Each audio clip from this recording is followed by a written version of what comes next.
Tuesday tip time. We're installing pre-hung doors right now. And the first thing I do on a pre-hung door is set my jam side. Even if this 2x4 is perfectly level, you're gonna wanna shim it out with some shims, because obviously your opening's 30, this opening's 32, my door's 31 1/4. It's gonna have to get shimmed out a little bit, adjusted a little bit. So I'll shim out my jam side first before I even put the door in. Take a level, go from this shim to that shim, make sure it's perfectly level. You don't want to pack it too much out, because then you're going to have no room to pack out on this side. But you want to do that first before you put the door in.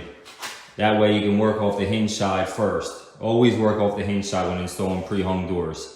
We'll have a video coming up soon of actually installing pre-hung doors, just not yet.